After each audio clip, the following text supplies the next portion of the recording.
그리고 나가서 성령으로 사십시오.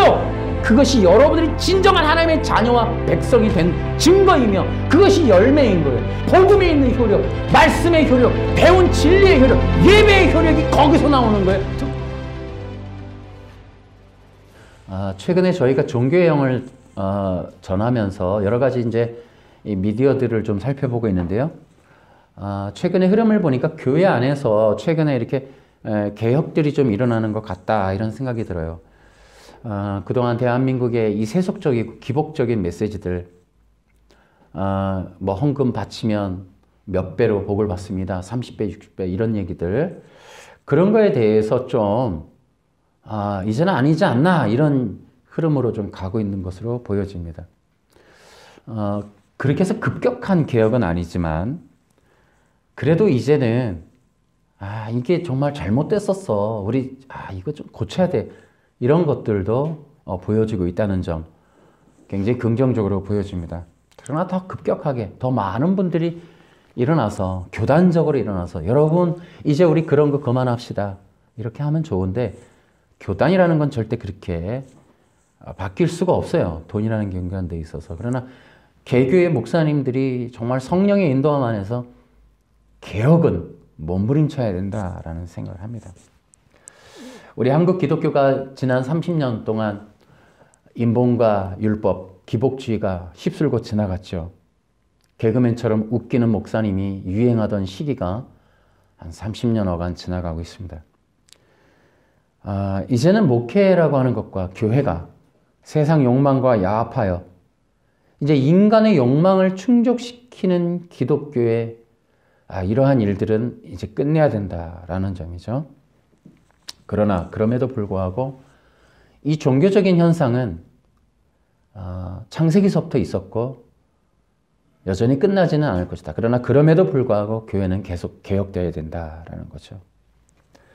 그동안 우리는 이러한 종교적인 현상들이 강력해지면서 복음이 사라지는 그러한 후유증을 겪게 되었고요. 인본의 물결이 일반 기독교인들이 자연스럽게 생각하는 그런 경향이 되었습니다. 또한 진리라는 것과 진리사역이 왜곡되고 오히려 거짓된 인본 사상과 철학이 가득해지는 그러한 일이 있었습니다. 또한 하나님보다 사람들의 뜻, 그리고 욕망, 사람들이 좋아하는 것들, 이런 것들이 바로 목회의 목적이 되었었던 것입니다. 자, 이런 것들로 인하여 기독교는 본질을 벗어날 뿐만 아니라 너무 멀리 가버린 게 아닌가 이런 생각도 듭니다. 여러분, 문제는 항상 교회 안에 있어요. 여러분, 세상 바깥에, 교회 바깥의 문제가 아니라 실제적으로 교회를 더 어렵게 만드는, 교회를 부패하게 만드는 문제들은 전부 교회 안에 있다는 겁니다. 진리가 잃어버리고 부패하고 타락하고 변질되는 것 전부 교회 안의 문제예요. 그렇기 때문에 교회와 기독교는 자체 개혁을 항상 해야 된다라는 거예요. 그리고 이 교회 안에는 어떤 문제가 또 있냐면은 교회 안에는 외부적인 세력들이 들어와서 교회를 혼란케 하는 일들이 있기 마련이에요. 여러분 보십시오. 신천지가 저 산속에서 공동체를 이루고 살면 기독교에 영향이 없어요. 그런데 신천지가 이제 이 세상으로 내려와서 각 교회 안에 유입되어서 그 교회 안에서 신천지의 사상을 퍼뜨린다면 그때 문제가 되는 거예요. 사탄은 바로 이 두 번째 일을 하고 있는 거죠. 그 악한 종교의 세력이 교회 안으로 유입되는 거예요. 그런 것들이 굉장히 문제가 된다라는 거예요. 그런데 이렇게 교회 안에 유입되는 다른 무리들이 두 종류가 있어요. 직접적으로 그들이 들어와서 교회를 완전히 바꿔버리는 거죠. 그래서 교회 안에 완전히 들어오는데 이 가짜 교회나 위장된 교회들이 들어와서 그들이 완전히 다른 기독교를 만들어내는 거예요. 신천지나 정명석, 안식일, 이 구원파 이런 것들이 이제 교회 안에 들어오는 거예요. 그래서 뭐예요? 사람들이 교회인 줄 알고 미혹당하는 거예요. 저것도 좋은 거구나라고 가는 거예요. 똑같은 거구나라고 생각을 하는 거죠. 또 하나는 정신과 사상으로 들어오는 거예요. 그래서 이 교회 안에 그러한 종교의 이 영향들, 우리가 종교의 영이라고 부르는 것들이 들어와서 교회를 장악하는 거죠. 그래서 교회에서 뭐예요? 종교의 영이 하는 게 인본과 율법을 전하는 거예요. 그러니까 기독교의 본래 진리를 변질시키는 일들이 있는 거예요. 그러니까 실제로 가짜들이 들어와서 음흉하게 속이면서 나중에 이 진짜 교회를 다 통째로 뺏어가는 경우가 있고, 그들의 정신과 사상을 넣어서 그 거짓된 종교의 시스템을 진짜인 줄 알고 속이는 일들이 있다는 거죠. 그래서 이러한 문제들이 바로 종교의 영에 관한 것이다. 그러다 보니까 어떤 일이 있다고요? 교회 안에는 다른 무리들이 존재한다. 그래서 교회 안에는 정말 깨끗한 것만 있고 천사들만 있는 게 아니에요. 교회 안에는 다른 무리들이 섞여서 존재한다. 그러다 보니까 어떤 일이 있어요? 변질과 부패함이 있고, 또 그들을 통해서 교회는 거짓된 종교와 야합하고 혼합하고 연합하는 그러한 일들도 있게 된다.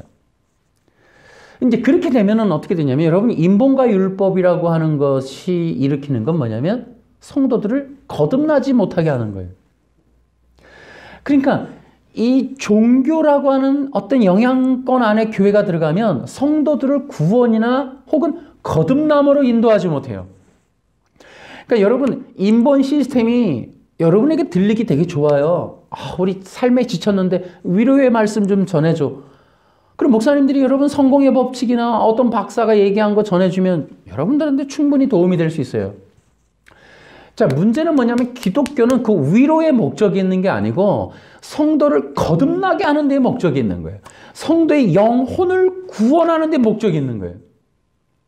그래서 단기간에 여러분들의 단맛을 즐기게 해주는 인본이 아니라 실제로 교회는 쓰디 쓴 어떤 약과 같이 영혼을 거듭나게 하는 진리를 전하는 거란 말이죠. 그 진리를 전하는 게 뭐예요? 죄와 사망 권세에서 어떻게 벗어날 수 있는가에 관한 거예요. 사람들은 거듭나기 위해서라면 필연적으로 죄와 사망이라는 진리와 대면을 해야 돼요. 근데 뭐라 그래요, 여러분? 죄와 사망 불편하다는 거죠. 듣기 어렵다는 거죠. 이렇게 불편하게 그런 얘기를 하냐는 거죠. 그런 얘기 좀 말고 우리 사는 얘기, 당장 먹고 사는 게 힘든데 왜 그런 얘기는 안 하지? 교회는 왜 동떨어진 얘기만 해? 왜 우리야 삶에 필요 없는 얘기만 해?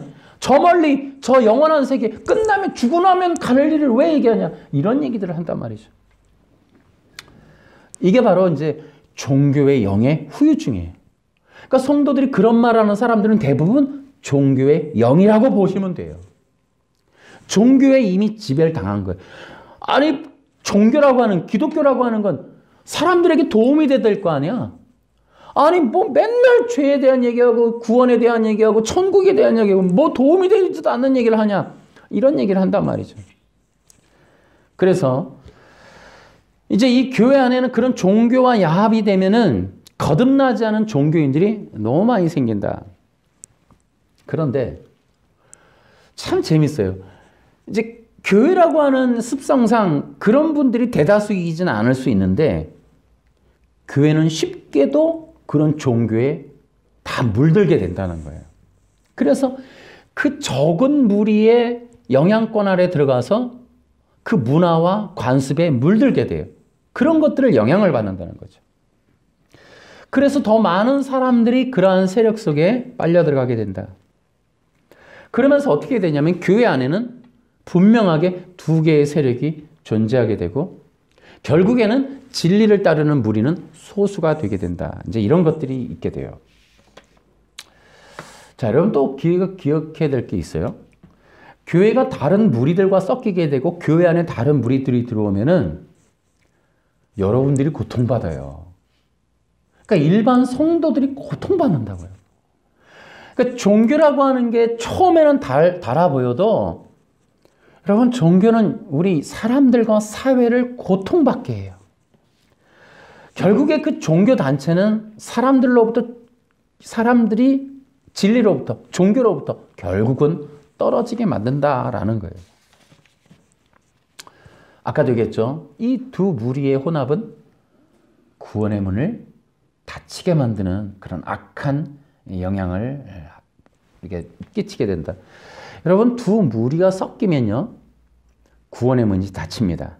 예, 이것은 기억하셔야 돼요. 항상 기억해야 돼요. 종교의 영의 후유증은 뭐라고요? 구원의 문이 닫히는 것이다. 여러분, 종교의 영은 뭐라고 표현할 수 있냐면 교회 안에 있는 다른 무리다, 이렇게 보시면 돼요. 근데 종교라고 하는 세력들, 그러니까 교회 안에 유입된 다른 종교 세력이다. 이 다른 종교 세력은 왜 들어왔는가? 목적이 있다는 거예요. 교회를 파괴하고 기독교를 소멸시키려고 하는 그 전략을 갖고 움직이는 영적 세력을 종교의 영이라고 한다. 다시요. 교회 안에는 신천지인들이 들어오든 아니면 인본적인 사상이 들어오든 종교의 영의 영향을 안 받을 수가 없어요. 그런데 종교의 영은 뭐냐면 이게 약간 전략적인 거예요. 그냥 자연스러운 게 아니에요. 그리고 세력이 있다는 거예요. 그리고 그들이 교회를 향한 목적이 있어요. 교회의 파괴, 기독교의 소멸, 이런 것들을. 결국은 기독교 파괴, 이제 교회를 파괴하고 무너뜨리고 넘어지게 하고 기독교를 소멸시키면서 그 무리들을 자기들이 빼앗아 가려고 하는 그런 것들을 목적으로 전략적으로 움직이는 세력이 종교의 영이에요. 그런데 이 종교의 영이 되게 재밌는 게 교회 안에 정상적으로 살아요. 움직인다고. 시스템을 갖고 움직여요. 그러니까 분별하기 너무 어려워요. 똑같이 움직이니까. 그런데 이제 교회 안에서 답답한 게 뭐냐면은, 이런 얘기는 종교의 영의 이런 이야기를 할 경우 거의 대부분의 사람들의 반응은 아이, 교회 안에 무슨 문제가 있어. 아, 그런 게 어딨어. 이게 뭐냐면 성경이 그토록 다른 복음이나 할례파나 거짓 선생에 대해서 예수님도 거짓 선지자를 주의하라. 얼마나 알곡과 가라지 얘기, 얼마나 많은 얘기를 해요. 그런데도 불구하고 교회는 문제가 없어 라고 하는 거. 방어막을 치는 거예요. 그리고 그런 종교의 영이 도대체 그게 어디에 있냐는 거예요. 종교의 영, 성경이 어디 있냐는 거죠. 그러니까 교회에 대한 전혀 문제의식을 갖고 있지 않은 거. 교회 안에 있는 다른 무리에 대한 인식을 전혀 하려고 하지 않는 것. 이런 것들이 이제 진짜 문제가 되는 거예요. 그래서 교회 안에 문제가 없는데, 성도들 아무 문제가 없는데, 이런 생각들이나 그런 말들을, 그런 설교를 그렇게 하는 경우들을 우리가 볼 수도 있습니다. 자, 그래서 여러분, 이게 되게 재미있는 건 우리가 가리려고 가린다고 해도 가릴 수 없는 게 있고 가려서 안 되는 게 있어요. 내가 모르면 모를까 일부러 가리는 것은 악한 일이다. 여러분, 진리를 모르고 결국은 이러한 진실, 사실들을 외면하면 우리의 영적인 눈과 귀가 막혀요. 우리는 영적 장님이 되는 거예요. 지금 이 시대에 여러분들에게 진짜 필요한 게 뭐예요? 영적 분별력이에요. 무엇이 하나님이 기뻐하는 일이고 하나님이 가라고 하는 길인가? 여러분들 내일 일을 모를 뿐더러 사람을 믿을 수 있나요? 여러분, 무엇을 믿을 수 있어요? 우리가 영적인 분별력만큼 지금 굉장히 소중한 게 없어요. 우리가 나는 신이다라고 하는 그 어떤 다큐멘터리가 공개되고 나서 수많은 사람들이 종교를 두려워해요. 기독교를 두려워해요. 우리는 또 생각해야 돼요. 그러한 단체에 소속되어 있는 사람들이 얼마나 불쌍해요. 그럼에도 불구하고 교회들은 뭐래요? 우리는 괜찮다는 거죠. 우리는 아무 문제가 없다. 그렇지 않아요. 여러분, 우리 주변에는 신천지 교회는 아닌데 신천지 사상을 받아서 그들의 성경 해석을 하는 교회도 있고, 또 이단 세미나 같은데 이렇게 보면은 정상적인 교회가 이단 사상을 받아들여서 가르치는 위장된 교회들도 굉장히 많이 있습니다. 뭐 CLS라든지 뭐 많이 있어요, 주변에. 잘 모르는 거예요. 우리가 가장 쉬운 이해가 뭐가 있냐면, 여러분 기억하시나요? 저희 영상이 정말 불을 뿜듯 싸웠던 것이 바로 마지막 사명 앤드류 강이었어요. 그때 우리가 이제 여러 가지 미디어를 살펴보면서 어떤 것들도 접했냐면, 목사님들이 성도들한테 이 앤드류 강 설교를 추천했다는 거죠. 마지막 사명 영상을 공유했다는 거죠. 뭐예요? 분별력이 없는 거예요. 여러분 이따가도 나오겠지만 정말 이 우리가 가장 두려워해야 될 종교 유형의 이 실체가 율법주의인데, 이 율법주의를 대놓고 만들어 놓은 종교가 안식교예요. 근데 안식교에서 만들어진 위장된 종교단체가 앤드류 강 마지막 사명이란 말이죠. 그 앤드류 강은 엘렌 G 화이트의 여자의 그 글을 아침 묵상이라고 해서 올리고 있어요. 근데 어느 누구도 그걸 몰라요. 여러분 이거야말로 위장된 종교의 영이라니까요. 무서운 건 뭐냐면 일반 교회 목사님들이 좋은 설교네 이걸 공유한다는 거예요. 분별력이 안 되는 거예요. 이게 위험하다고요, 이게. 그러니까 이미 이런 일들이 너무 많이 버젓이 벌어지고 있어요. 그러니까 교회나 지금 성도들 뿐만 아니라 목사님들, 목회자들, 설교자들의 굉장히 중요한 건 이 영적 분별력이라고요. 그래서 이 종교의 영은 우리가 굉장히 위험하게 바라봐야 돼요.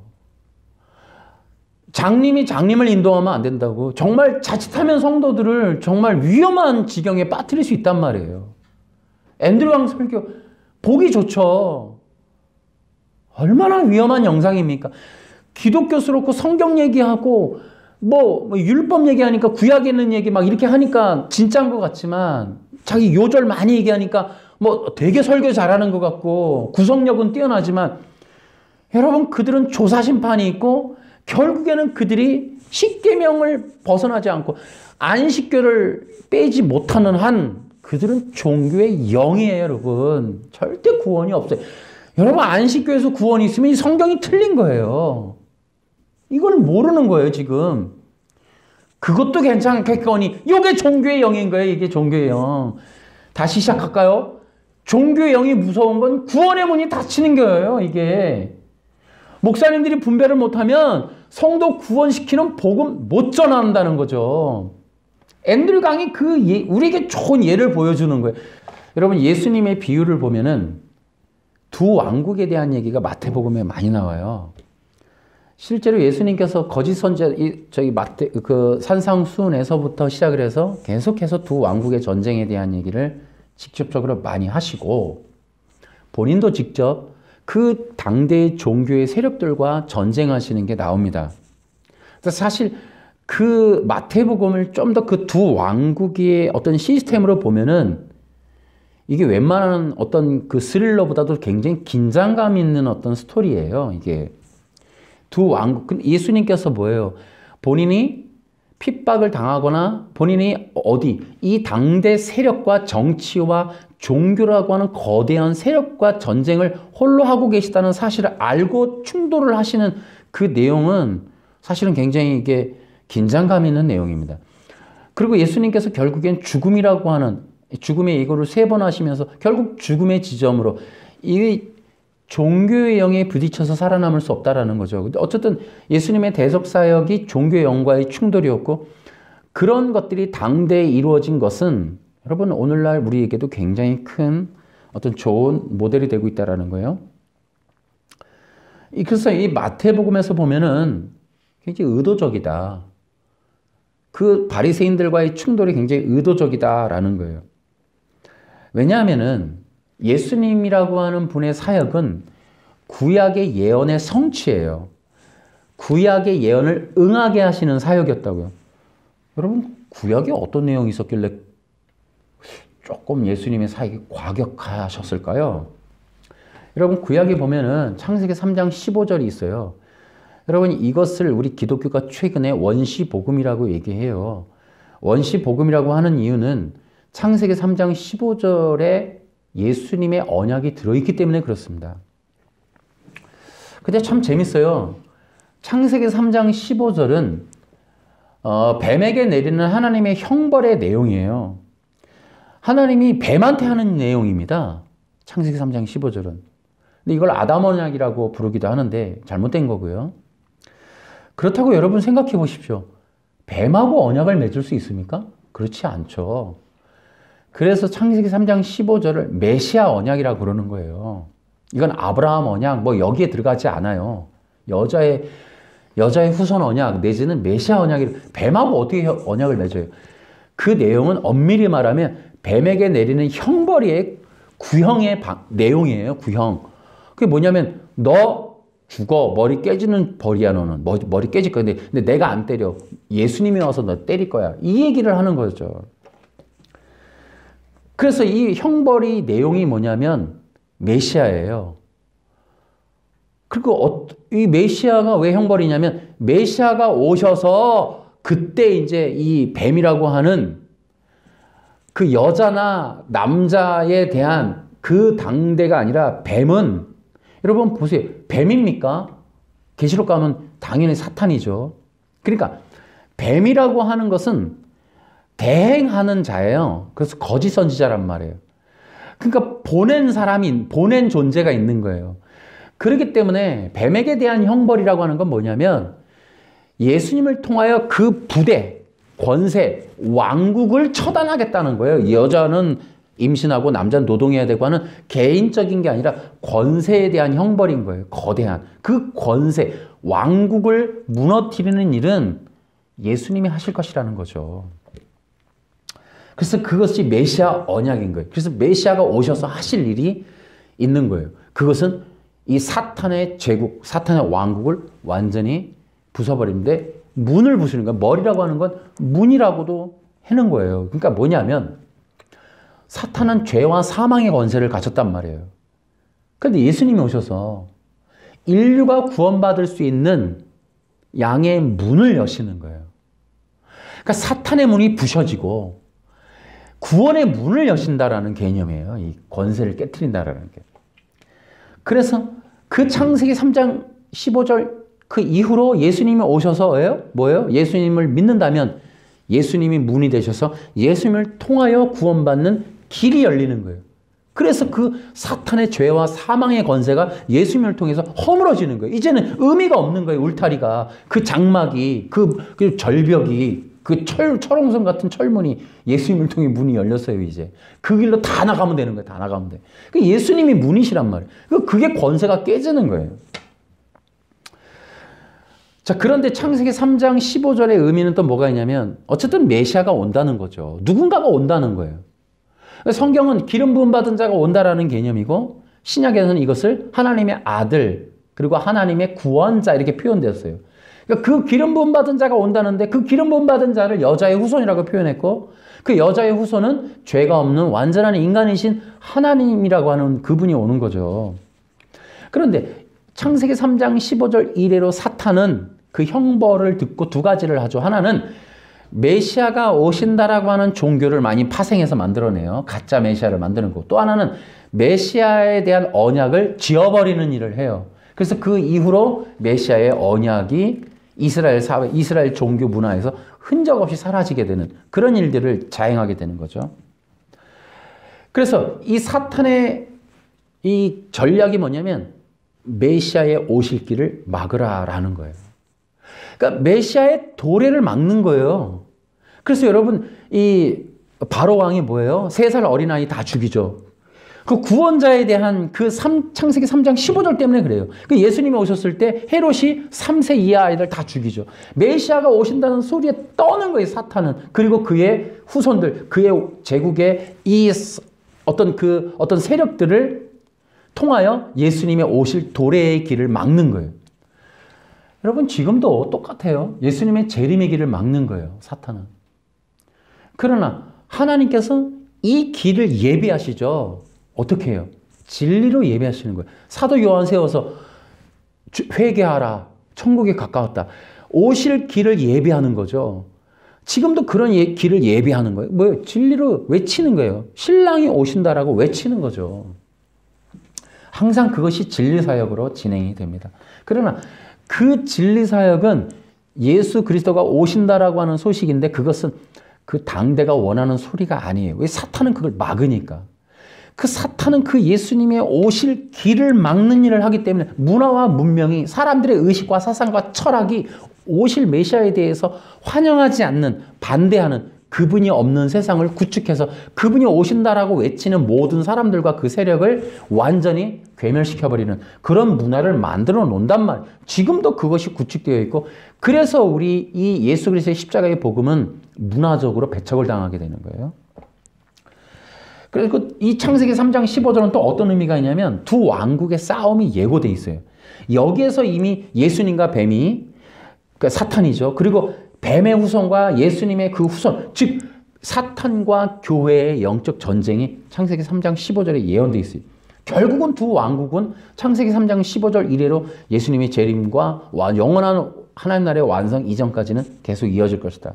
그리고 그 창세기 3장 15절에 예언됐던 두 왕국의 전쟁의 첫 번째 사건은 창세기 4장 가인과 아벨이었다. 그리고 창세기 4장의 가인과 아벨은 창세기 3장 15절의 예표, 그 실제적인 사건의 첫 번째였는데, 아벨은 가인에게 핍박을 받고 순교하는 내용이 나와요. 그것은 창세기 3장 15절이 응한 거예요. 그래서 두 왕국의 싸움이 어떻게 전개될 것인가가 이미 가인과 아벨을 통하여 그 4장 이후로 전개될 모든 인간 세계에 펼쳐져 나가는 거예요. 결국은 이 에덴의 동쪽에서 이루어질 일은 바로 이 핍박과 순교, 이것이 일어날 것이고, 결국에 이 땅에서 보여지는 세상에서는 뱀의 후손들이 이기게 될 것이다 라는 거예요. 그리고 나서 뭐 하나 더한다면은 하나님께서 하시는 일이 뭐냐면은 참 재밌어요. 이 땅에서는 사탄이가 이겨요. 근데 결국에는 순교라고 하는 방법으로 빼내시죠. 하나님의 백성들을. 결국엔 뭐예요? 저 영원한 나라로 데리고 가시는 거예요. 그러니까 결국에 이 땅이 목적이 아닌 하나님께서는 그런 방식으로 승리하는 백성들을 골라내시는 거예요. 그러니까 이 두 왕국의 전쟁은 그런 방식으로 역사를 진행해 왔어요. 진리를 전하는 자는 화형당하고, 끝까지 사람들 앞에 조롱당하면서 예수님을 전하는 사람들은 사람들의 돌멩이 맞아가면서 죽어가는데 영원한 나라로 하나님께서는 데리고 가시는, 이제 이런 일들이 이제 계속 반복되어져 진행되는 거죠. 그런데 여러분, 이제 재미나게 이제 이런 두 왕국의 전쟁이 있는데요. 오늘날에도 두 왕국의 전쟁이 실체적으로 우리 기독교라는 것과 종교라고 하는 형태로 이루어지고 있어요. 그런데 이 종교와 기독교의 영적인 두 왕국의 전쟁에서 참 재미난 중간에 만나는 지점이 있어요. 전쟁터가 있어요. 전쟁터. 이 전쟁터가 뭐냐면 율법이에요. 율법. 그리고 종교와 기독교가 갈라지는, 흙과 백, 청과 흙이 이게 갈라지는 어떤 세력의 기준점이 율법이에요. 율법. 율법을 어떻게 해석하느냐에 따라서 여러분 종교가 되고 기독교가 되는 거예요. 여러분, 율법이 그렇게 중요한 거예요. 어차피 창세기에서 아담이 타락하는 것과 아담이 하나님을 구원하려고 했었던 메시지는 하나였어요. 결국 그 메시지가 율법인 거예요. 그 창세기 2장 17절 하나가 아담을 구원에도 이르게 하고 아담을 타락하게도 만드는, 어떻게 해석하고 받아들이냐에 따라서 두 가지는 갈라지게 되어 있었다. 그것이 이 종교와 율법을 가르는 율법의 내용이다라는 거예요. 창세기에서부터 이 두 왕국이 갈라지는데 결국에는 이 율법 해석이거든요. 어떻게 해석할 거냐거든요. 그러니까 여러분, 사탄은 이걸 왜곡해서 인간을 타락시켜서, 그러면 왜곡되어지지 않은 본래의 뜻은 뭘까요? 그러니까 왜곡해서 한 게 뭐냐면 먹게 한 거예요. 그 왜 먹게 했냐면 너 신이 될 수 있다는 말로 먹게 했어 이걸. 여러분, 성경에 보면 오늘날 우리에게 일용할 양식을 주옵시고, 그게 어떻게 들으셨는지 모르지만 사람들이 주기도문 때문에 빵 문제는 기도할 제목 중에 하나일 수 있구나. 그래도 되는 거야. 근데 누가복음에 가면은 그 오늘날 우리에게 일용할 양식이 성령이란 말이에요, 그게. 그러니까 우리는 성경이 말하고 있는 내용에 실제로 문자 너머 속에 있는 내용들을 좀 볼 필요가 있는 거예요. 실제로 아담이가 속아서 미혹당해서 먹었다면 미혹당하지 않은 원래대로의 복음은 무슨 내용이었냐 이거죠. 2장 17절이. 여러분 그게 과연 먹으라는 거겠어요? 아니죠. 그러니까 이 문제는 그러면 어떻게 해석하느냐. 그래서 이 문제를 해석하라고 하나님께서 시대적으로 시간표대로 은혜를 내려주신 게 바로 이 토판의 발견이라고 내가 몇 번을 얘기하죠. 그걸 통해서 선악과 언약의 해석이 지경이 넓혀진 거예요. 먹으라는 내용이 아니라는 거죠. 근데 먹으라고 속인 거라니까요. 창세기 2장 17절을 이렇게 해석하면 종교가 되고 이렇게 해석하면 기독교가 되는 거예요. 그 지점이 있어요. 지점. 여러분 이렇게 기억하세요. 이단은 율법에서 나오는 거예요. 가장 첨예한 지점이 율법이에요. 율법. 여러분들께서는 율법 이해를 얼마나 잘해야 되는지를 아셔야 되는 거예요. 여러분 성경 중에 또 어려운 진리의 내용이 율법이에요. 그리고 굉장히 예민한 게 율법이에요. 반드시 올바로 알아야 되는 게 율법이라고요. 그런데 이 문제가 되게 재미난 게 한국어로 율법이란 말이에요. 번역된 게 로우가. 그러니까 우리는 율법에 대해서 다른 걸 생각하지 못하는 이유는 율법이라는 두 단어 때문에 그래요. 그러니까 법이라고 생각을 하는 거죠. 그러니까 지켜야 되는 거. 안 지키면 벌 받는 거. 우린 그런 헌법적 개념의 법으로만 받아들일 수밖에 없도록 율법이라는 단어가 쓰여졌기 때문에 이미 여기서 다 넘어가요. 그러니까 그것이 하나님께서 이 갈라디아서에는 아브라함에게 하나님이 복음을 전했다 그러거든요. 그 복음을 하나님이 전했다는 걸 우리가 어디서 찾아요, 그거를. 언약이거든요, 결국. 그러니까 아브라함한테 언약을 주었지 언제 복음을 전해줬어요.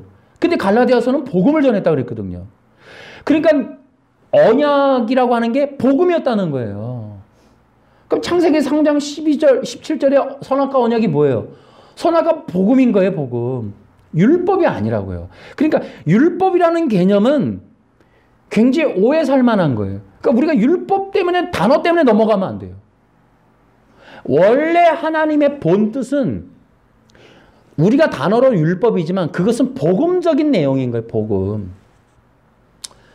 여러분, 앞으로 우리가 율법을 시간이 좀 지나서 얘기를 좀 할 거지만, 여러분, 율법이라고 하는 거 본래 뜻은요, 믿으라는 거예요.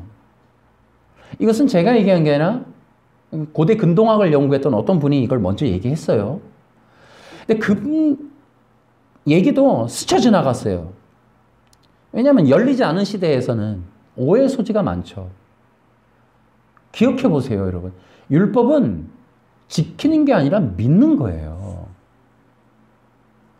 여러분, 우리 구원 믿음으로 얻죠.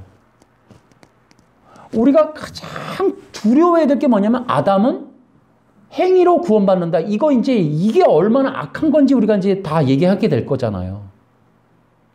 여러분, 우리 믿음으로 구원받아요. 아담은요. 여러분, 이 아담 얘기 안 나오지만 히브리서 11장에 아벨 얘기 나오거든요. 뭐라고 나와요? 믿음으로 나와요. 여러분, 아담이 구원받는 건 선악과를 먹는 게 아니고 믿는 거였어요. 이걸 속인 거예요. 행위로. 그러니까 우리는 지금 다 속고 있는 거죠. 이 문제 때문에. 우리가 이제 앞으로 여기에 이제 이 웨스트민스터 신앙고백서랑 이 문제를 할 건데, 그러니까 종교의 영은 뭐냐면 율법을 가지고 이제 도전한단 말이에요. 여러분, 교회 안에 유입되는 다른 무리는 율법 세력이에요. 그러니까 교회가 물드는 건 율법주의로 물드는 거예요. 교회 안에 유입되는 우리 교회가 변질되고 타락하는 그 세력들은 율법주의예요. 예수님도 여러분 보십시오. 초대교회 예수님 오셨을 때 어때요? 율법 종교를 드러냈단 말이에요. 알려줬다고요. 예수님이 직접 우리들한테. 봐라 니들. 얘들 뱀의 세력이야. 얘네들은 구원의 문을 막을 뿐더러 외식하잖아. 포장한다고. 가식적이라고. 속지 말라고. 겉모습에 속지 말라고. 그들이 그런 짓을 하고 있는 걸 보라고. 우리한테 다 알려줬어요. 교회 안에 진짜 우리를 정말 속이고 예수님을 대체하는 다른 구원의 시스템 만들어 놓은 율법주의를 두려워하라고 거짓 선지자들을 알려줬단 말이에요. 그건 예수님 없는 완전한 사회적 시스템이니까. 그 종교는 여러분 무서운 거란 말이죠. 여러분 모든 이단들은요 율법주의입니다. 다시 한번요. 신천지요? 뭐 정명석이요? 그럼 모든 이단은 율법주의예요.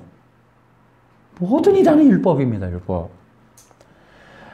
왜냐하면 율법주의라고 하는 거는요. 율법 지키자 정도가 아니에요. 율법주의는 사탄이 만든 사상이고 철학이고 문화고 문명이에요. 그리고 커다란 함정입니다. 그러나 이 사람들 속에 있어요. 내용이. 그래서 율법주의는 뭐냐면 그리스도를 배제한 인간의 행동행위로 구원받자. 이 내용이 잠재되어 있어서 그걸 통해서 예수님을 배제한 이유는 지상낙원과 육체 형성을 이루겠다는 사탄의 제국을 이 땅에서 건설하겠다는 거예요. 하나님 없는 나라를. 자, 이런 내용들은 이미 우리가 율법이 무엇이냐 해서 엄청 많이 했어요. 자, 그래서 다시 한번 정리 좀 해볼게요. 여러분, 율법이라는 게 굉장히 위험한 일이다. 그러니까 우리 교회의 변질의 시작점이 어디서부터다? 율법을 오해하고 율법을 잘 모르면 교회 변질돼요. 그러니까 근데 교회가 일반 교회가 율법주의가 되는 건 간단해요. 한 가지 방법이면 돼요. 뭐예요? 문자적 해석하면 율법주의로 되는 건 일도 아니에요. 그러니까는 신천지나 모든 이단들의 율법주의라는 건 뭐냐? 문자 해석이거든요. 어떻게 해요? 문자 해석해서 다 약속의 목자, 보혜사 만들어내면 끝이에요. 그 문자로 다 연결해갖고 비유풀이 만들어내잖아요. 조합해버리는 거예요. 단어 조합을 해버리는 거죠. 문자 해석의 폐해란 말이에요. 그러니까 문자적 해석이라고 하는 건 역사적 근거는 가능해도 복음을 문자적으로 만들어낼 수는 없는 거예요. 그렇게 하면 안 되는 거예요. 내가 얘기했죠. 주기도문이 누가복음으로 보면 그 오늘의 양식이 성령이라고. 그러니까 이거는 어떤 전체적인 성경을 조망해 봐야 되는 거지 문자 해석으로는 여러분 문자 해석하면 뭐예요? 오늘 양식 밥이에요. 의미 없는 거예요. 그러나 그것은 성령이란 말이죠. 그러니까 이런 것들이 성경 신학적으로 이해가 돼야만 돼요, 이게. 자, 그래서 이제 우리가 이 율법이라고 하는 의미는 굉장히 중요하게 정신 차려야 된다. 제가 준비한 말이 있기 때문에 그래요. 왜 교회가 율법에 대해서 이해가 부족한지 그 이유에 대해서 첫 번째, 여러분 사탄이 미혹했기 때문에 모르는 거예요. 두 번째는 그러니까 율법이라고 하는 의미를 본래적으로 해석하기 어려운 건 인간의 욕망 때문에 그래요. 욕심이 많아서. 세 번째는 그러니까 시편의 1편이 그러니까 시편이라고 하는 게 150편이 이게 성경의 작은 성경인 거거든요. 근데 시편을 통하여 시편이라는 게 모세오경의 얘기가 포함되어 있어요. 여러분 이거 굉장히 성경 신학적으로 깊은 내용인데요. 여러분 시편 1편이 묵상 나와요. 그러니까 인간 아담이 해야 될 일이 바로 이 묵상을 해야만 했던 일인 거예요. 그러니까 결국은 아담은 뭐 했냐면은 창세기 2장 17절을 통하여 하나님이 전해주는 복음에 대한 묵상을 해야 되는 거예요. 묵상이라고 하는 게 메디테이션, 우리 안으로 들어오는 거란 말이죠. 그러니까 뭐냐 하면은 인간이 자기 생각, 자기 욕망, 자기 주장 때문에 뭐냐면 하나님의 복음, 뜻, 원리, 계획, 의미, 의도 이런 것들을 받아들이지 못하는 것이기 때문에 그것을 버리고 주님의 뜻을 받으라고 하는 게 묵상인 거예요. 묵상은 자기 욕심 버리고 내가 신이 되고 싶어를 버리고 그리스도가 신이심을 받아들이라. 이게 묵상인 거죠. 그게 하가라고 하는 히브리어의 뜻이에요. 그러니까 나를 버리고 내가 나를 버린다는 게 뭐예요? 내가 신이 되고 내가 주인이 되고 싶고 내가 주권을 갖고 내 생각대로 살고 싶고 내 욕망 채우는 거대로 살고 싶은 그 마음, 그 본성, 그 DNA를 버리고 십자가에 버리고 예수님을 주님으로 모셔라. 너의 왕으로 모셔라 하는 여러분 이것이 바로 묵상이에요. 시편 1편에. 그럼 아담은 뭘 묵상해야 돼요? 창세기 2장 17절을 묵상해야 되는 거예요. 그러면 그 내용이 뭐냐? 지금 답이 나왔죠. 이제 이런 것들이 바로 성경 신학적인 해석으로 우리가 이해할 수 있는 거예요. 아담도 그렇게 했어야 된다는 거죠. 근데 그것이 부족한 거예요. 네 번째는 왜 율법을 이렇게 잘 이해를 못할까? 되게 재미난 넌센스는 뭐냐면 전통적인 신학 교육 때문에 이게 이해가 안 돼요. 굉장히 난센스한 문제입니다, 이게. 아이러니한 거죠. 신학을 배웠으면 더 알아야 되는데 신학 교육 때문에 율법 이해가 너무 어렵게 돼 있어요, 지금. 잘못돼 있다고요. 그런데 이 율법이라고 하는 것이 기독교 교회가 율법화되는 그 가장 중요한 핵심이 문자적 해석이라고 그랬죠. 그 문자적 해석을 하는 두 가지 이유가 있어요. 첫째는 성경을 몰라서 그래요. 그러니까 성경을 모르면 문자적 해석밖에 못해요. 설교는 다가오고 일주일에 12개는 해야 되겠고 이 성도들한테 인기는 얻어야 되겠고 설교를 잘했다는 소리는 들어야겠고 이거 하려면 결국 문자적 해석이 제일 편해요. 성경 신학 복잡하거든요. 두 번째, 문자적 해석을 하는 이유는 두 가지, 첫 번째 두 가지예요. 욕심에 또 욕심. 이게 욕심 있는 거예요. 꿈꾸는 자가 오는도다. 그 꿈을 갖다가 사람들이 듣기 좋아하잖아요. 아, 환영한다. 얼굴 뒤에 환해진단 말이에요. 주는 사람 하나도 없죠. 꿈꾸는 자가 오는도다. 그래서 사람들이 환해지니까 아, 저 사람들이 이렇게 해야 되겠다. 그러니까 인간이 계속 욕심이 발동해요. 여러분, 진리는 뭐예요? 욕심이 발동하는 게 아니라 성령의 역사가 펼쳐지는 거예요. 이거 어려운 거란 말이죠. 그런데 여러분, 그렇게 해서 율법화가 되면 교회는 종교의 영에 지배를 받게 되어 있죠. 두 가지 기억하세요. 종교의 영은 항상 기억하세요. 그러니까 이걸 우리가 사람들이 여러분 미혹당하는 거예요. 여러분, 나는 신이다 보셨잖아요. 우리가 이렇게 지루한 얘기를 계속하는 거는 미혹당하지 말라고 하는 거예요. 여러분, 끝에는 뭐가 있냐면 두 번째로 배교의 길을 간다니까요. 예수님 벗어나게 돼 있어요. 교회는 다니는데 예수님과 관계가 없게 된다니까요. 내 꿈 쫓는데? 내가 바라는 거 소원 이루게 달라고 다니는데? 뭐 좋은 얘기 들으러 가는데? 그냥 주일이니까 부인 따라가는 건데. 여러분, 결코 이것은요, 속임이에요, 속임. 그냥 내 선택이 아니고 미혹당하는 거라니까요.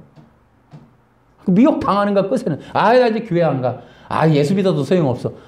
예수 믿을래? 아, 저는 그전부터 사실은 교회 형식만 갔어요. 아, 저건 그거 관계 없어요. 누구나 다 쉽게 예수님 떠나는 거 아무 일도 없이 생각해요. 이제 붙들고 보십시오. 배도라는 거 너무 쉽게 이루어져요. 그런데 여러분 기억하시오. 종교의 영의 핵심 아까 뭐라 그랬어요? 율법 종교다. 율법주의다. 율법주의는 독사의 자식들이고 구원의 문을 막고 외식과 가식을 하여 속이며 거짓된 경건을 조장하고 사람들에게 인정과 칭찬과 영광을 받으려고 조작하는 거예요. 경건과 거룩을. 그래서 사람들 앞에 금식해서 아, 저 사람 신앙 좋구나 보여지는 이게 전부 율법주의예요. 그래서 여러분 율법주의자들의 특징은 외식이에요. 그래서 선한 말도 되게 느리게 하고 성자처럼 행동들을 해요. 교회는 성자들의 모임이 아니에요. 하나님 나라의 백성들의 모임이에요. 죄인들이 의롭다 칭함받은 자들이 모인 거예요. 여전히 인간의 육체의 껍데기를 쓰고 있고 죄의 본성은 남아있어요. 언제든지 우리는 여러분 이것이 교회 공동체지 여러분 가식과 외식이 이게 있는 게 아니에요. 우리 모두는 하나님 앞에 죄인일 뿐이에요. 끝없이 우리는 육체 의롭다고 칭함받을 뿐이지 여러분 여기서 거룩한 사람이 어디 있어요? 여러분 성자가 어디 있어요? 율법주의는 그래서 보면 아는 거예요. 딱 보면 저게 얼마나 가식인지 위험천만한 길을 걷고 있는지 알 수가 있어요. 이단들이 대부분 그렇다는 거죠. 조장되어 있기 때문에 신선한 존재로 어떻게 보면 거룩한 높은 존재인 것처럼 다 거짓말이에요. 심지어 그걸 신이라 보혜사라 이렇게 얘기하면서까지라도 흰 옷 입고 빛을 쏴서라도 남들이 보기에 흠모할 만한 모양이 엄청나게 이렇게 높은 것처럼 범접할 수 없는 인물로 만들어 놓는 거. 이게 전부 율법 종교. 사도 바울은 어떻게 해요? 끝없이 내려가세요. 나는 죄인 중에 괴수로다. 나는 날마다 죽노라. 계속해서. 여러분 율법주의가 위험한 이유 꼭 기억하세요. 이런 것도 기억해 보실 필요가 있어요. 자, 로마 카톨릭 한번 보실래요? 로마 카톨릭의 배우는 예수님 당시에 있었던 바리새파 율법주의자들이에요. 그 유태인들이에요. 가짜 유태인, 아슈케나지 애들이에요. 근데 그 사람들이 그 로마 카톨릭이라고 하는 거를 장악을 했어요. 근데 여러분, 로마 카톨릭이라고 하는 교황이 방문하는 나라마다 카톨릭이 성행하는 중남미를 보십시오, 여러분. 마약과 총기 사고, 가난이 끊이지 않습니다. 그리고 로마 카톨릭이 지배하고 로마 카톨릭을 국교로 선언 나라 치고 IMF를 맞지 않은 나라가 없어요, 여러분. 모든 나라가 가난합니다. 로마 카톨릭은. 여러분, 그래서 로마 카톨릭을 국교로 지정하거나 이 모든 나라 사람들이 이 십자가 성호를 긋는 어떤 특징을 갖고 있는 나라, 모든 나라가 가난하고 모든 나라가 마약이에요. 모든 나라가 총기 사고가 심심치 않아요. 이런 나라들의 여러분 실제적 배우는 로마 카톨릭입니다. 종교의 영의 배우의 최고점에는 로마 카톨릭이 있거든요. 여러분, 그들은 종교가 아니에요.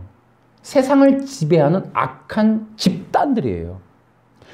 종교의 영을 지금서부터 우리가 구별해야 되는 이유는 보십시오. 정명석, 신천지, 이만희 다 제국을 형성한다니까요. 그러니까 종교의 영은 종교적 특성이 아니에요. 그냥 율법 해석 차이가 아니에요. 세력이라니까요. 목적이 있어요. 집단화, 나라, 제국, 지배, 통치, 착취, 온 세상을 지배함. 여러분, 신천지 특징과 여러분 구원파 CLF인가 거기를 보십시오. 뭐예요? 아프리카로 가요. 그리고 돈을 뿌리고 대통령 만나서 사진 찍고 영역을 넓혀서 세계를 지배하려고 하는 야욕을 갖고 있다고요. 종교의 영은. 종교를 넘어서서 대통령들과 사진 찍으면서 정치와 경제와 사회적 영향력을 끼치는 단계까지 올라가요. 이 종교인들이 전부. 신천지도 그렇고. 희한하다니까요. 그래서 이 종교의 영이라고 하는 것은 특히 율법주의가 그래요. 율법주의. 인본주의는 교회 안에서 사기치는 건데 율법주의는 세계를 장악하는 세력들이에요. 그래서 이 로마 카톨릭을 보면 여러분 전 세계를 지배하고자 하는 야욕을 갖고 있어요. 그래서 여러분 무서운 거예요. 심지어 지금 뭐가 진행된다고 우리가 이걸 왜 앞으로도 계속할 거예요? 기독교인을 압박하는 것 중에 최고가 뭐예요? 지금 종교 통합이거든요. 종교 통합은 뭐예요? 인간을 중심으로 이 십계명을 가지고 세상을 통합하겠다는 거예요. 그러면 기독교를 박살내겠다는 거예요. 십자가 복음 세상에서 사람들로부터 잊혀지게 만들겠다는 거거든요. 결국 그것이 지금 로마 카톨릭에 의해서 진행되고 있는 거예요. 이런 것들 때문에 우리는 지금 깨어 있자는 거죠. 계속해서 이 일을 하겠다는 거죠. 시시각각 중계방송 하겠다는 거예요. 뉴스를 진행하겠다는 거예요. 어떻게 우리에게 가까이 왔는지를 계속적으로 중계방송 하겠다는 거죠. 이게 종교의 영에 대한 진리사역인 거예요. 그러니까 여러분들도 깨어 있어야 된다는 거예요. 우리는 오늘 내가 성공하는 게 문제가 아니에요, 지금. 여러분, 율법 종교는 경계해야 된다. 그래서 우리는 안으로는 앤드류강 같은 사람들부터 우리는 허용하면 안 되는 거예요. 율법을 대놓고 저렇게 율법주의를 영상사역으로 수많은 사람들을 지배하고 있는 앤드류강과 이 안식교 전체를 우리는 막아야 되는 거예요. 이 사람들 대놓고 하는 율법주의. 이 엘렌 G 화이트도 그렇고 이 사람들은 정말 웃기는 이단이란 말이에요. 조사심판. 뭐. 이게 얼마나 웃기는 거예요. 두 번째. 율법 종교는요. 교회 안에도 있어요. 사람들이 너무 몰라요. 너무 몰라요. 우리는 모두 율법주의적인 성향을 다 갖고 있다니까요. 그래서 우리가 가장 이제 경계해야 될 게 뭐냐면 종말에 어떤 거대한 세력이 올까? 우리를 두렵게 하는 데가 뭘까? 바로 개혁주의라는 거예요. 제가 이제 책을 하나 또 샀어요. 자, 이 책인데 여기 보십시오. 웨스트민스터 표준 문서에 있는 그리스도의 능동적 순종의 전가라고 하는 교리예요. 웨스트민스터 신앙 고백서는 누가 써요? 개혁주의가 써요. 개혁주의는 대한민국의 장로교입니다.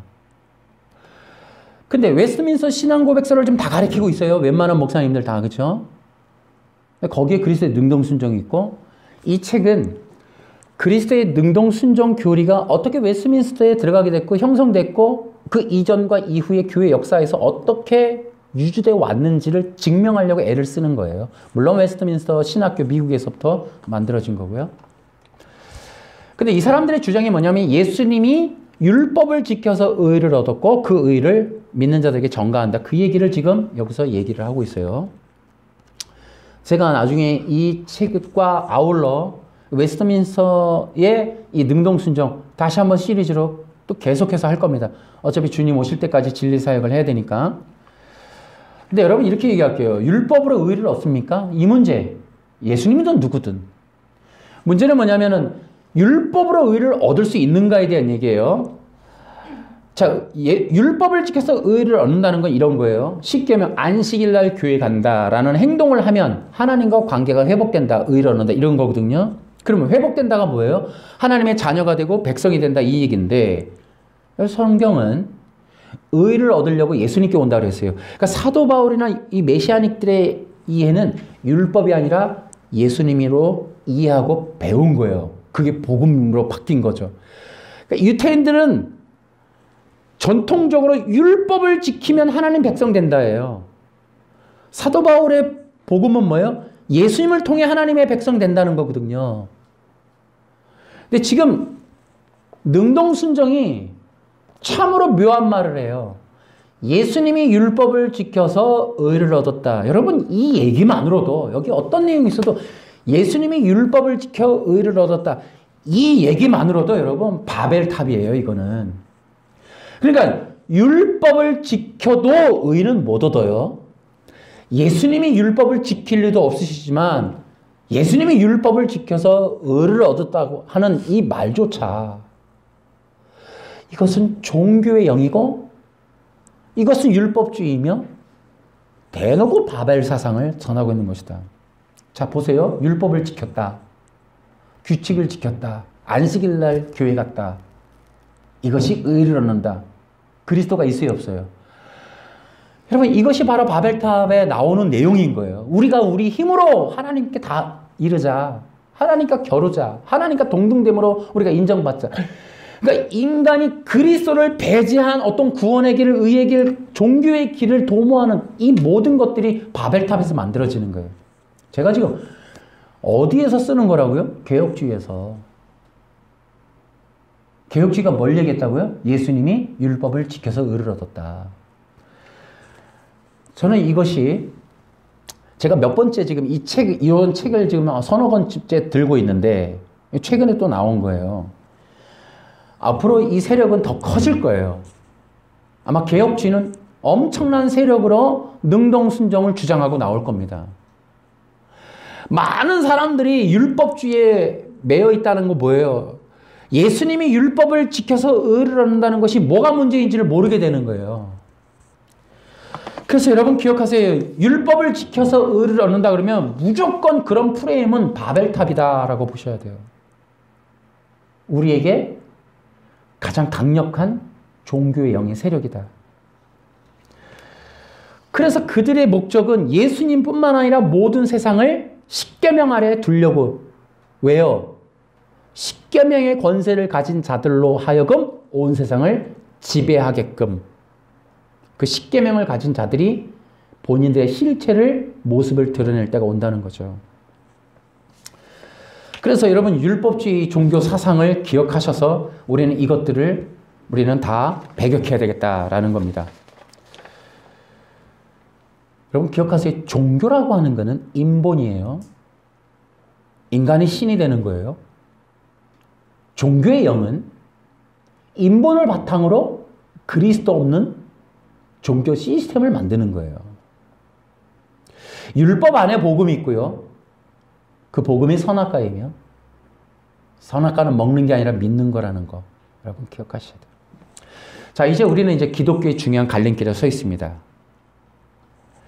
자, 여러분과 나는 이제 늘 기억하셔야 돼요. 우리가 진짜 십자가의 복음을 믿고 따르는 사람들이라면 여러분 간단해요.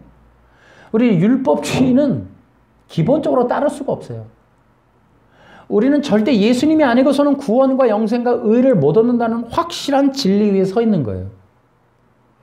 여러분 인본이 편한 것 같아도 여러분 순간이에요.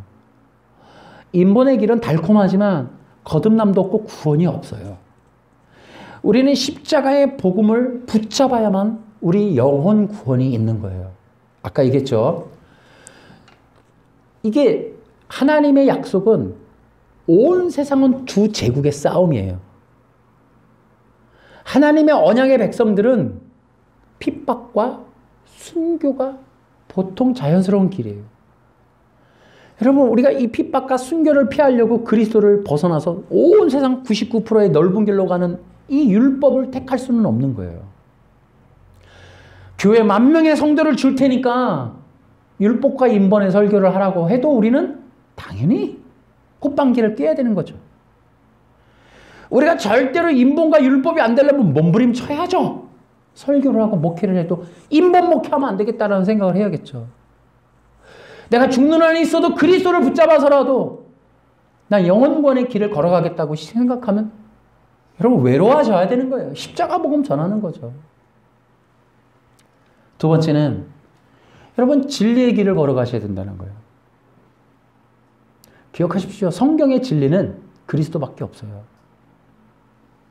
아까도 얘기했지만은 율법 해석의 관건이 있어요. 어떻게 해석할 것이냐. 종교와 기독교의 갈림의 중앙에 율법이 있어요. 이 뜨거운 감자인 율법을 어떻게 활용할 것이냐. 근데 여기서 세상 목회의 관점이 갈라져요. 여러분, 그리스도 중심적인 해석을 율법을 가지고 한다면 하나님이 기뻐하실 거예요. 그러나 아벨의 길은 피할 수가 없을 거예요. 우리 성도들도 마찬가지예요.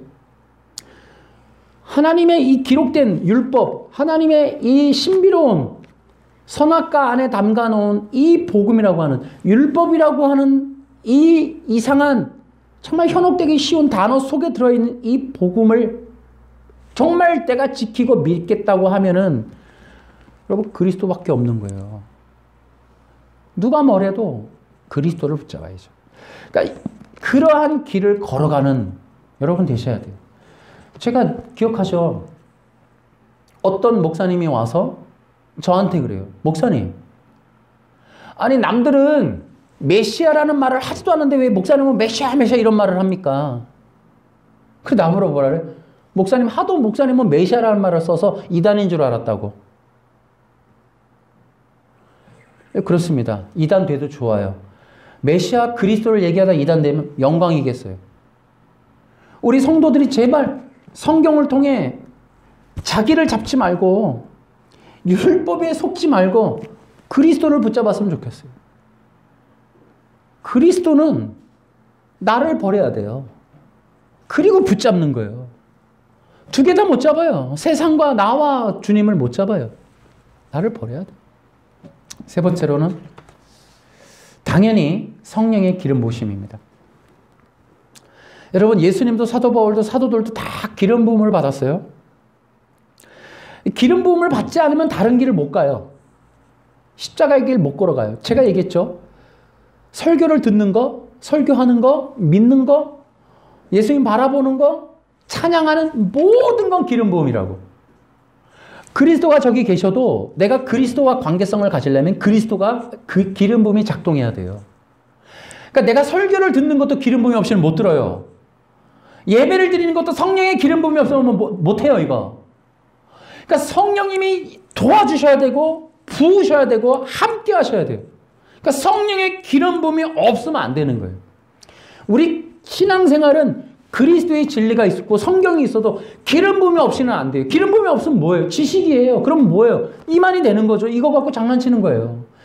성령의 기름 부음이 작동해야 이것이 내 믿음 될 뿐더러 복음으로 변화돼서 그리스도의 영광으로 나아가게 되는 거죠. 기름 부음이 없이는 안 되는 거예요. 여러분 모두가 기름 부음이 충만하길 바랍니다.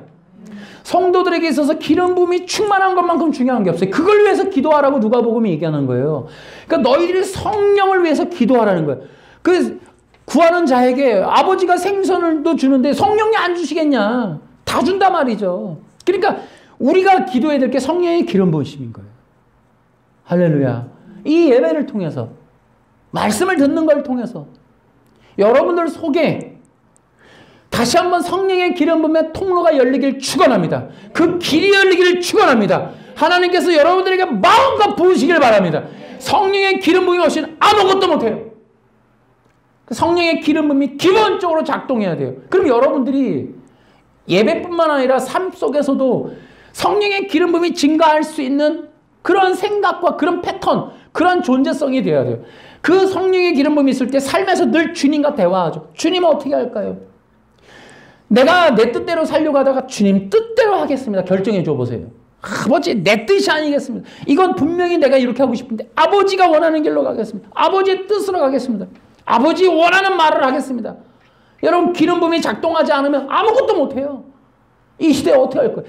이 기름 부음 받고 나가시면 여러분 삶 속에 원리적으로 작동되어지는 기름 부음 받는 기름 부음이 역사하는 삶으로 여러분이 펼쳐져 나가야 돼요. 그것이 하나님이 원하시는 거라니까요. 그게 신약과 구약이 갈라지는 이유고 그것이 오순절 성령과 구약의 성령이 다른 점이 바로 그거예요. 모든 자에게 모든 믿는 자에게 만민에게 부으리라 하셨던 그 얘기가 여러분 각자가 주님과 함께 하겠다는 거예요. 그게 하나님의 역사인 거예요. 오늘 여러분 구하십시오. 그리고 나가서 성령으로 사십시오. 그것이 여러분들이 진정한 하나님의 자녀와 백성이 된 증거이며 그것이 열매인 거예요. 그것이 바로 효력인 거예요. 복음에 있는 효력, 말씀의 효력, 배운 진리의 효력, 예배의 효력이 거기서 나오는 거예요. 듣고 마음을 아무 효력, 그건 종교인들인 거예요. 오늘 좋은 말 듣고 나가면 종교인이에요. 여러분이 성령 받고 나가야 기독교인인 거예요. 그때 여러분의 삶이 새롭게 새 생명의 삶으로 펼쳐질 줄로 믿습니다. 그래서 여러분 예비돼야 되죠. 이 힘이 여러분 복 받으라는 게 아니라 우리가 어떻게 할 거예요? 내일이라도 여러분 이 시대를 이겨나간 돌파하는 능력, 앞으로 살아가면서 승리해야 되는 능력, 기름 부음 때문입니다. 그러니까 여러분 날마다 더 기름 부음 받으시기 바랍니다. 날마다 승리하는 삶 사시길 바랍니다. 예비되시기 바랍니다. 주님 오실 때까지 이 뜨거움이, 열정이, 이러한 용기가, 이러한 마음이, 이러한 사랑이, 이러한 예배에 대한 마음이, 그 자세가 결코 흐려지거나 혹은 약해지지 않도록 이것이 점점 여러분들이 강해질 수밖에 없도록 이것이 끝까지 여러분을 살릴 수밖에 없도록 오늘도 여러분 성령으로 충만하시기 바랍니다. 성령의 기름 부음이 여러분과 함께 할 줄로 믿습니다. 할렐루야. 박수로 하나님께 영광.